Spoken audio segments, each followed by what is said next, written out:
Admiral Kim Nari sat in her command chair aboard the massive battleship Soul's Pride, watching the holographic display flicker to life. The blue glow illuminated her weathered face as her son's image materialized before her. Captain Kim Tai stood tall in his crisp uniform, but something was different.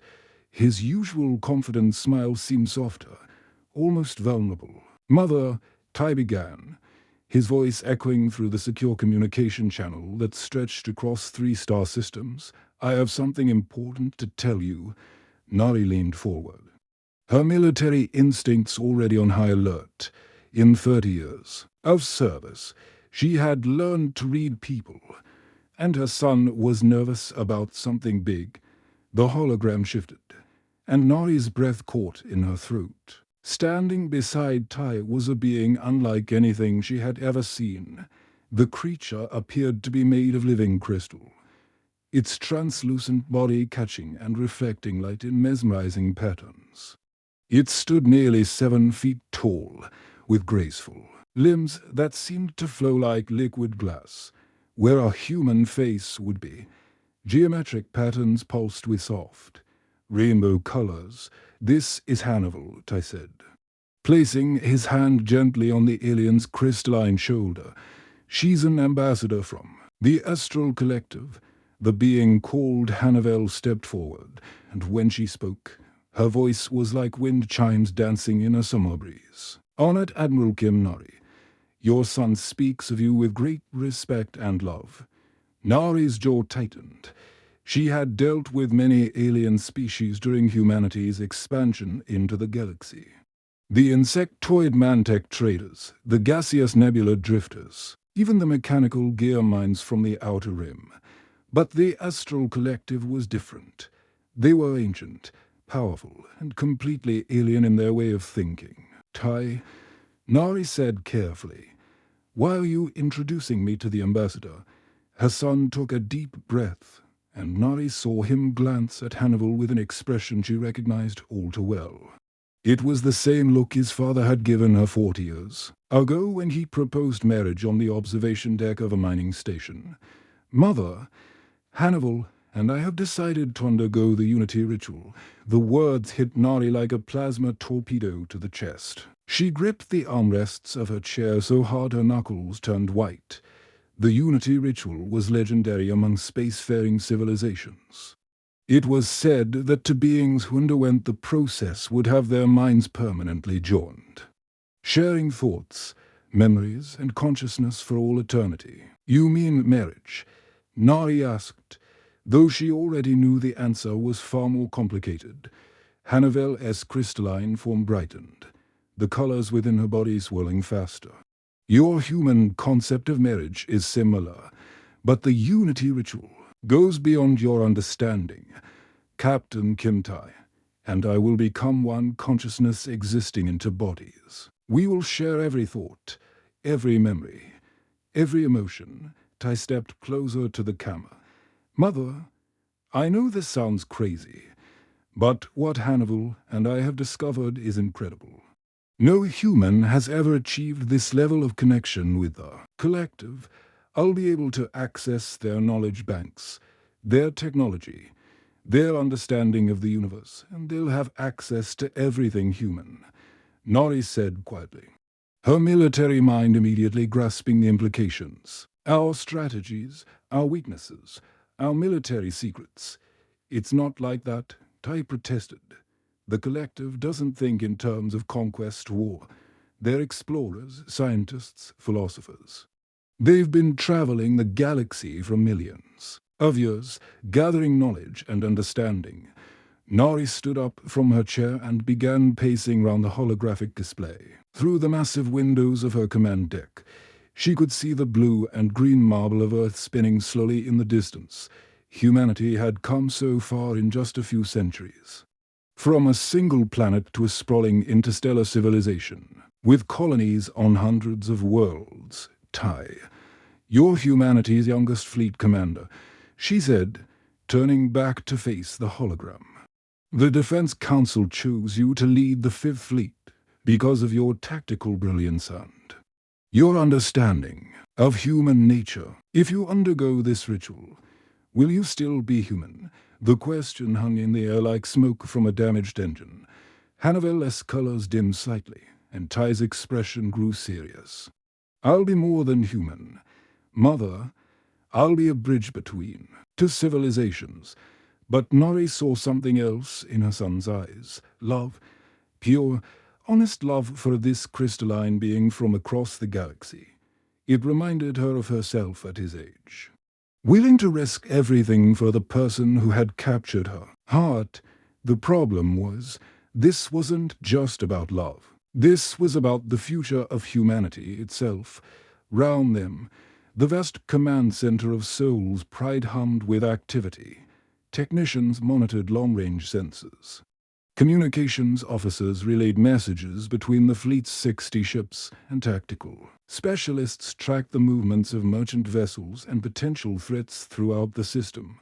Nari had built this fleet, trained these crews, and protected human space from raiders, pirates, and hostile alien encounters. She had sacrificed everything for humanity's expansion among the stars. Now her own son wanted to literally merge his mind with an alien consciousness. When she asked simply, "In 3 weeks," Ty replied, "The collective sacred ship, the harmony of thoughts, will arrive at the neutral station at Kepler Junction. The ritual must be performed in a place that belongs to neither of our species." Nari nodded slowly, her mind already working through possibilities. 3 weeks.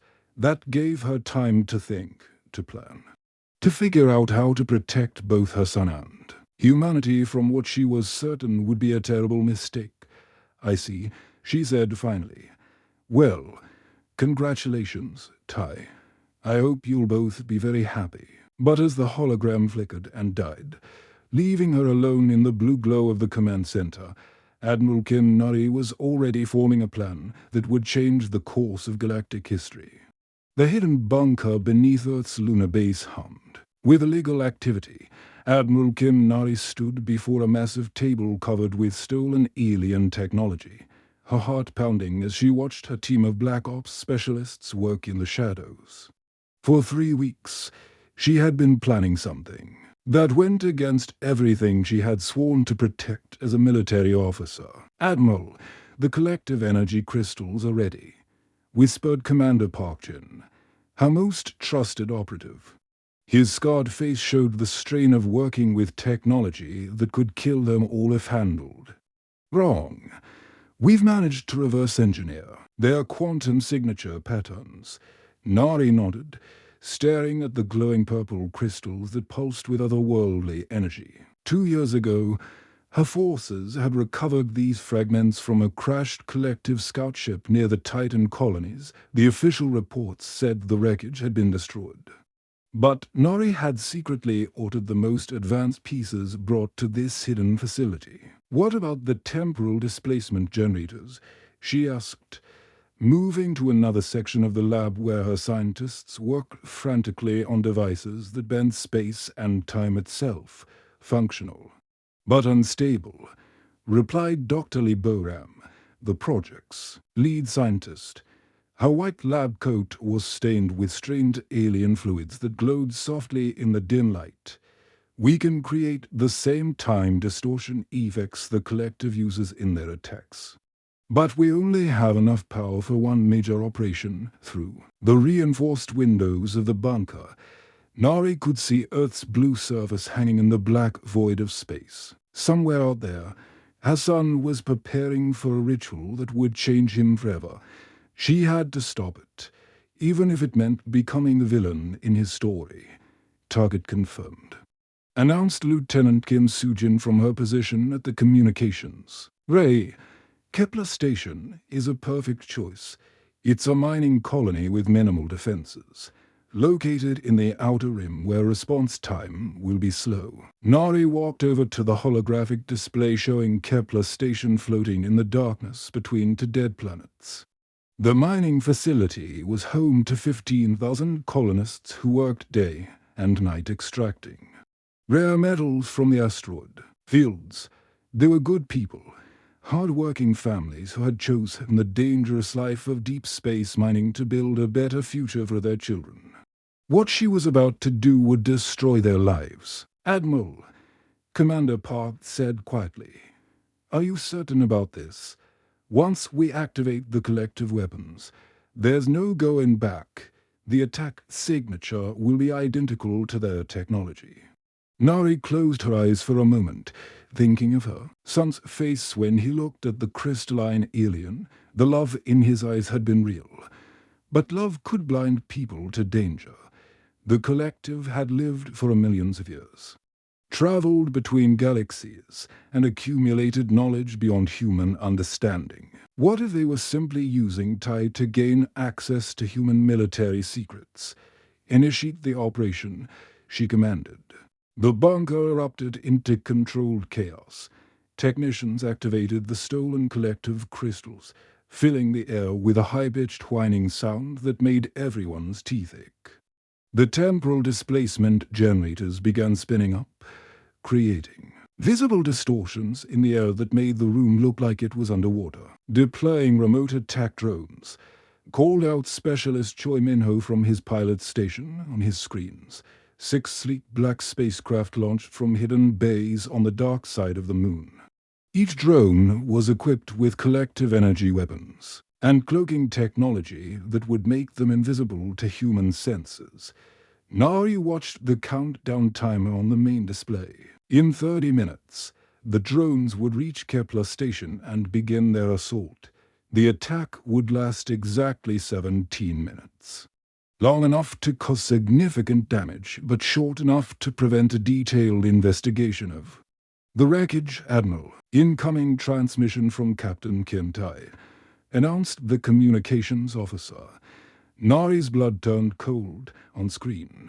Her son's face appeared on the holographic display, and she could see he was calling from the collective ship Harmony of Thoughts. Behind him, strange crystalline corridors pulsed with soft rainbow light, and she could see other collective beings moving gracefully through the background. "Mother, I wanted to call before the ceremony begins," Tai said, his voice filled with excitement.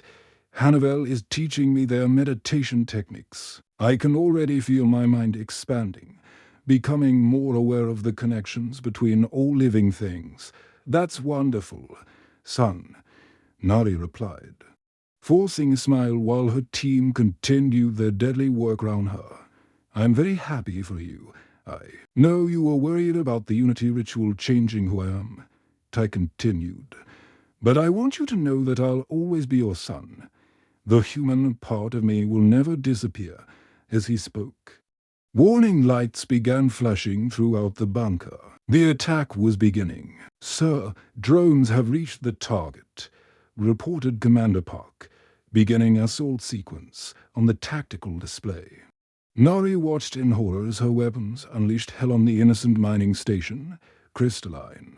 Energy beams tore through the facility's metal hull, while temporal displacement fields twisted entire sections of the structure into impossible shapes. Emergency escape pods launched desperately into space as the colonists fled for their lives. "Tai, I have to go," she said, cutting the transmission before he could see the guilt in her eyes. 20 minutes later, it was over. Kepler Station drifted in space as a twisted wreck, its hull scarred by energy weapons that bore the unmistakable signature of collective technology. The official casualty report would list 800 dead and 3,000 injured. Nari's hands shook as she recorded a fake intelligence report, complete with sensor data showing collective ships in the area during the attack. She altered communication logs to suggest the aliens had been planning the assault for weeks. "Admiral, Captain Kim Tai is requesting an emergency meeting," announced the communications officer. "He says it's urgent. Tell him I'll meet him on the flagship in 2 hours," Nari replied, steeling herself for what came next. As she prepared to leave the bunker, Dr. Lee approached her with a concerned expression. "Admiral, the temporal energy readings from our weapons created some unusual quantum echoes. if anyone runs a detailed analysis of the wreckage. They won't, Nari said firmly. I'll make sure the investigation stays focused on the obvious evidence, but deep down, she knew that lies had a way of revealing themselves, especially when they were built on the deaths of innocent people. She had 2 hours to perfect her deception before facing her son with fake proof that his beloved Hannibal belonged to a species of murderers. The weight of what she had done settled on her shoulders as she walked toward her shuttle. In trying to save her son from the aliens, she had become something far worse than any enemy humanity had ever faced. She had become a traitor to everything she had sworn to protect. Captain Kim Tai stood on the bridge of his flagship Phoenix Rising, watching through the massive viewport as hundreds of human warships gathered in formation round Earth. The sight should have filled him with pride, but instead, a cold dread settled in his stomach. Every ship bristled with weapons pointed toward the peaceful collective vessels that waited patiently at the edge of the solar system. Sir, Admiral Nari is requesting all fleet commanders to review the attack footage one more time, announced his communications officer, Lieutenant Park Yujin. Her young face was tight with anger as she pulled up the holographic display showing Kepler Station's destruction. Tai had watched this recording dozens of times over the past week, but something nagged at him each time he saw it, as the footage played, showing crystalline energy beams tearing through the mining station's hull. He found himself focusing on details that others seemed to miss. Computer, analyze the attack pattern sequence, he commanded. Show me the order in which the weapons targeted different sections of the station. The hologram shifted, highlighting each impact point with numbered markers. Tai's tactical training kicked in as he studied the progression. First, the attackers had hit the communication ray, cutting off calls for help. Then they destroyed the main power generators, leaving the station defenseless. Next came the weapons targeting the structural support beams that held the facility. Together, that's not how the collective fights, he muttered to himself. Commander Yu Ji-hoon, his second-in-command, looked up from his tactical station. Sir, the collective doesn't think like us, Tai explained, pointing at the attack sequence. Their energy-based consciousness sees all things as connected when they engage in combat, which is extremely rare. They target everything simultaneously to minimize suffering. They don't understand the concept of strategic targeting. He paused the footage at the moment when the mining facility's life support systems were hit. But this attack shows perfect understanding of human engineering. Whoever did this knew exactly which systems to disable first to cause maximum damage while preventing effective rescue operations.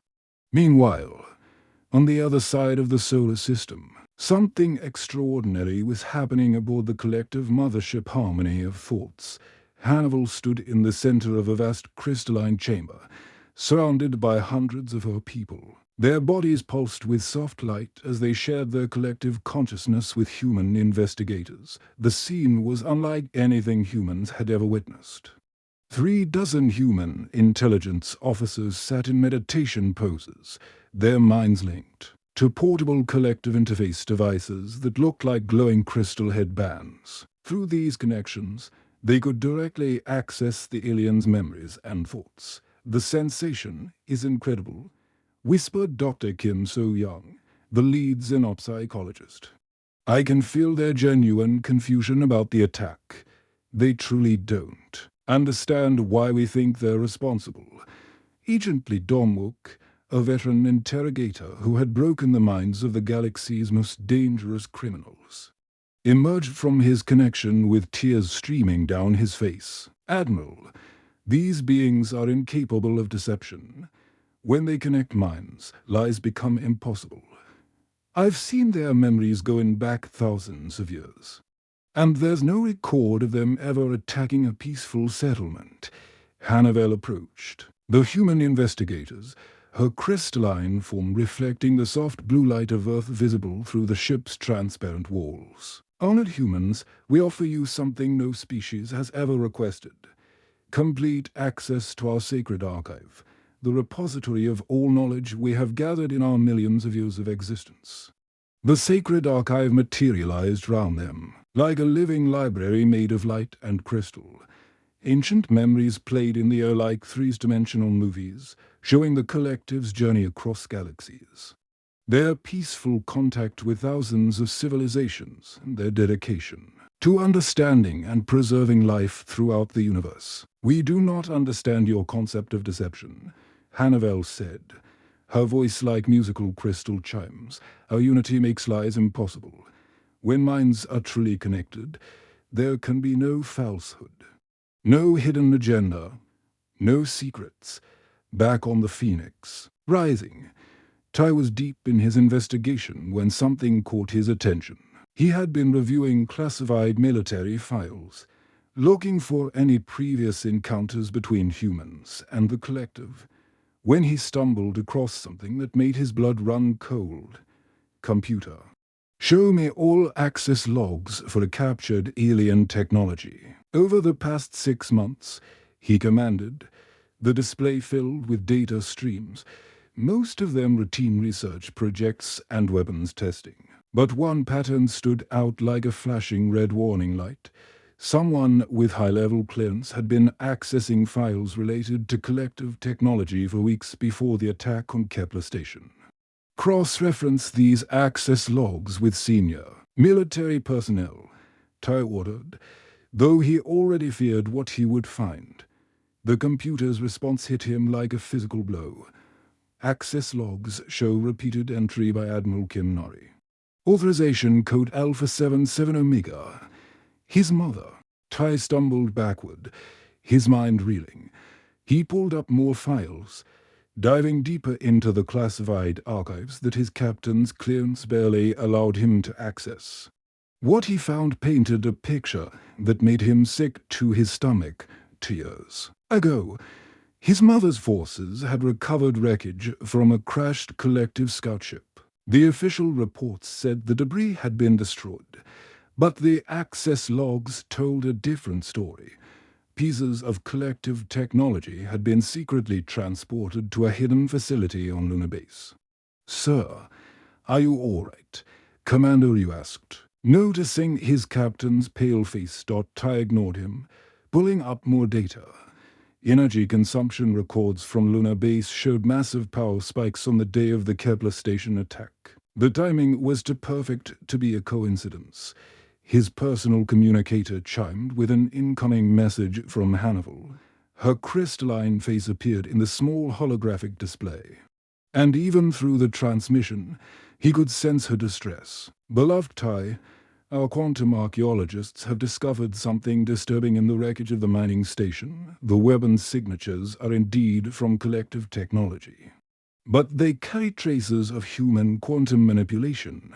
Someone has modified our peaceful tools into instruments of war."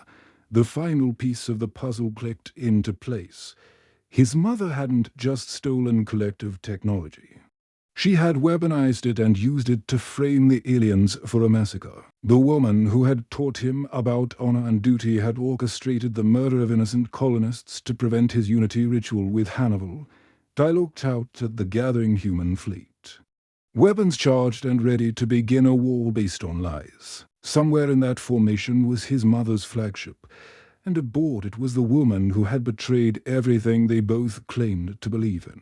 "Commander Ryu," he said quietly, "prepare my personal shuttle. I need to have a conversation with Admiral Nori. Sir, the fleet is under strict communications protocol. No unauthorized contact with command vessels. This isn't unauthorized." Ty replied, his voice hard as steel. This is a son confronting his mother about mass murder. As his shuttle launched from the Phoenix Rising, Ty knew that the next few hours would determine whether humanity and the collective would find peace or destroy each other in a war built on deception and fear. The truth was finally coming to light, but would it arrive in time to prevent a galactic catastrophe? The Grand Assembly Hall aboard the massive space station Unity Point had never hosted such an important gathering.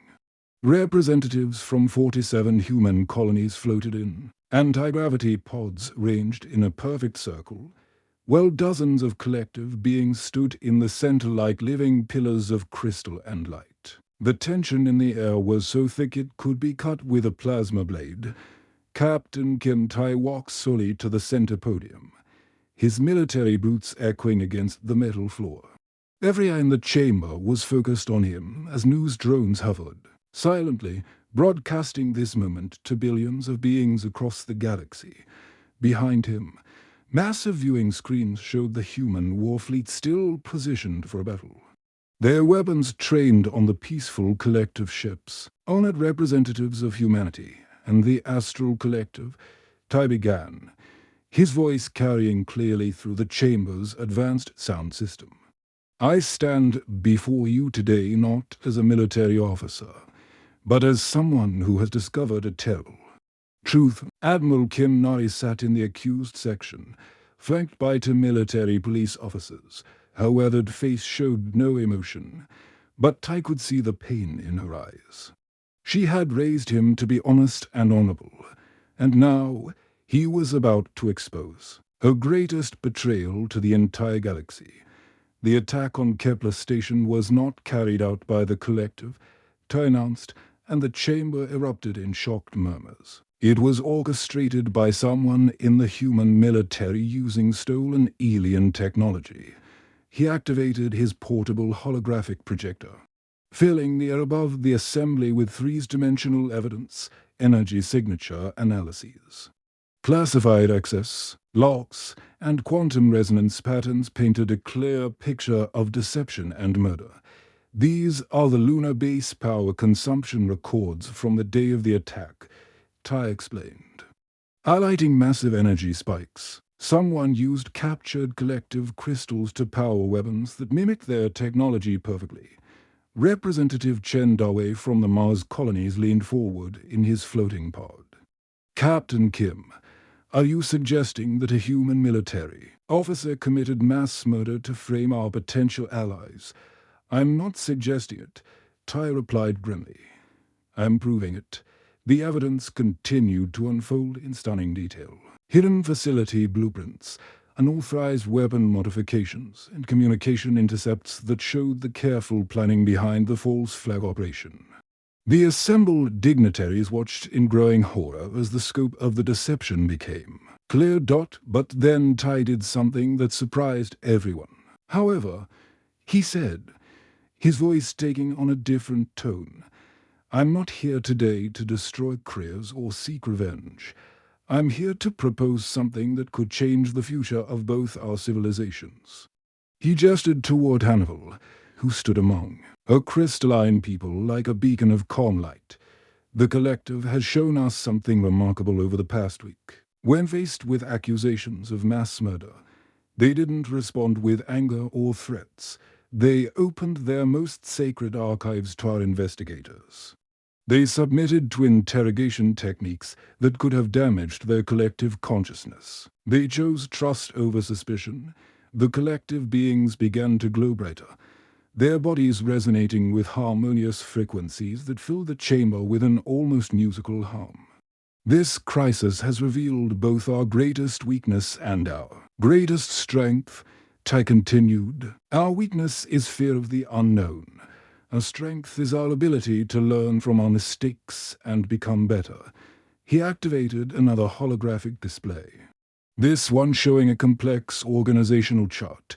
I propose the creation of the Galactic Truth Protocol, a joint human collective organization dedicated to preventing future misunderstandings between species. When conflicts rise, instead of assuming the worst, we'll investigate together. The proposal was breathtaking in its scope. Mixed crews of humans and collective beings would staff rapid response ships equipped with the most advanced investigative technology from both civilizations. When disputes occurred between species, these teams would arrive to uncover the truth before wars could begin. The protocol ships would be crewed by volunteers who undergo a modified Unity ritual. Ty explained, not the full consciousness merger that Hannibal and I plan to experience, but a limited mental connection that allows perfect understanding between human and collective investigators. Ambassador Liu Wei from the Earth delegation raised her hand. Captain Kim, you're proposing that humans voluntarily link their minds with alien consciousness. Many of our people will see this as dangerous. Everything worthwhile is dangerous. Tai replied, leaving Earth was dangerous. Building colonies on hostile worlds was dangerous. Exploring the galaxy was dangerous. But that's what makes us human. We face the unknown and make it known. Hannibal stepped forward, her crystalline body reflecting the chamber's lights in dazzling patterns. The collective accepts this proposal with great joy. For too long, we have watched species destroy each other over misunderstandings that could have been prevented with simple communication. Her voice resonated through the chamber-like singing crystal. Captain Kim Tai has shown us something we have not encountered in our millions of years of existence. When faced with betrayal by one he loves, he chose to create something beautiful rather than seek destruction. The vote was surprisingly unanimous. Every human representative approved the Galactic Truth Protocol, while the collective beings signaled their agreement by filling the chamber with waves of harmony. As light, Admiral Nari watched from her seat, as her son transformed her greatest crime into humanity's greatest diplomatic achievement. Tears streamed down her face as she realized what she had almost destroyed through her fear and prejudice. Admiral Kim Nori, Tai said, turning to face his mother directly, you will face justice for your actions. 800 people died because of your deception, but you will also have the opportunity to help build something better. The protocol will need experienced military advisors who understand the dangers of letting fear override judgment. The chamber fell silent as mother and son looked at each other across the vast space. In that moment, everyone present witnessed something uniquely human, the ability to find forgiveness even in the face of unforgivable betrayal. Your species continues to amaze us, whispered Elder Ketha, one of the collective's oldest beings. You transform pain into purpose, betrayal into trust, and fear into hope. Perhaps this is why the unity ritual between your son and our Hannibal was meant to be. As the assembly dissolved into smaller groups planning the implementation of the Galactic Truth Protocol, Tai knew that his mother's cruel deception had accidentally created something beautiful. Humanity and the collective would emerge from this crisis stronger than either could have become alone. The stars themselves seemed to shine brighter as two ancient civilizations took their first steps toward a shared future built on truth, understanding, and the uniquely human capacity to transform tragedy into triumph. The sacred chamber abode the harmony of thoughts pulsed with energy unlike anything the galaxy had ever witnessed. Representatives from 100 different worlds floated in observation pods, their eyes wide with wonder as they prepared to witness the first unity ritual between a human and a collective being. Captain Kim Tai stood in the center of the crystalline chamber, his human form looking small beside Hannibal's towering crystalline beauty. Round them, geometric patterns of pure light danced through the air, responding to the ancient energies building within the sacred space. Are you ready, beloved? Hannibal asked, her voice like wind chimes in a gentle breeze, her translucent body was glowing brighter than usual, rainbow color swirling through her crystal form like liquid starlight. Tai nodded, though his heart was racing with a mixture of excitement and fear. I've been ready since the moment I met you, Elder Ketha, the oldest being in the collective's recorded history, began the ancient ceremony. His massive crystalline form had existed for over 2 million years, and his voice carried the weight of eons as he spoke in the harmonic language of his people. Let the minds become one, he intoned, and suddenly the entire chamber filled with resonant frequencies that made reality itself seem to vibrate. The transformation began slowly. Tai felt a tingling sensation in his mind, like gentle fingers touching the edges of his consciousness. Then Hannibal's thoughts began to flow into his awareness, bringing with them the vast knowledge of the collective. But something unexpected happened. Instead of his human consciousness being overwhelmed by the alien knowledge, Tai's uniquely human traits began to amplify and spread through the collective network. His creativity, his emotional depth, his ability to think outside established patterns suddenly became available to millions of crystalline beings across the galaxy. Fascinating, whispered Dr. Kim So-young, monitoring the process from her observation station. The human neural patterns aren't being absorbed. They're integrating and enhancing the collective's existing consciousness network. Through the transparent walls of the chamber, the assembled witnesses could see the other collective ships beginning to glow brighter. Every crystalline being in the fleet was experiencing Tai's human perspective for the first time. And the result was extraordinary. Look at the tactical displays, gasped Commander Ryu Ji-hoon from his position on the Phoenix Rising. The screens showed collective ships moving in formation patterns that had never been seen before, combining their ancient wisdom with human strategic thinking. The unity ritual reached its climax as Tai and Hannibal's consciousness fully merged. For a moment that lasted an eternity, every human and collective being in the fleet experienced perfect understanding. Fear dissolved into wonder, suspicion transformed into trust. And the species became one dot in the weeks that followed. The results of the unity exceeded everyone's wildest expectations. The hybrid consciousness of Tai and Hannibal began solving problems that had plagued both civilizations for centuries. The first breakthrough came when they tackled the energy crisis affecting human colonies in the Outer Rim. Traditional human engineering had always focused on extracting maximum power from available resources, while collective technology emphasized harmony and sustainability. The merged consciousness combined both approaches, creating fusion reactors that generated enormous power while actually healing the environments around them. It's incredible, reported Chief Engineer Park Min-soo from the industrial world of New Seoul. These new reactors don't just produce energy. They clean the atmosphere and restore damaged ecosystems. It's like they're alive. Next came the solution to the collective's ancient problem of physical vulnerability. For millions of years, their crystalline bodies had been beautiful but fragile and able to survive in harsh environments. Tai's human understanding of adaptation and resilience led to the development of hybrid crystal metal bodies that retained their beauty while gaining incredible durability. But perhaps the most remarkable achievement was the creation of the Harmony Fleet, a new type of spacecraft that combined human military tactics with collective peaceful philosophy. These ships were designed not for war, but for protection and exploration.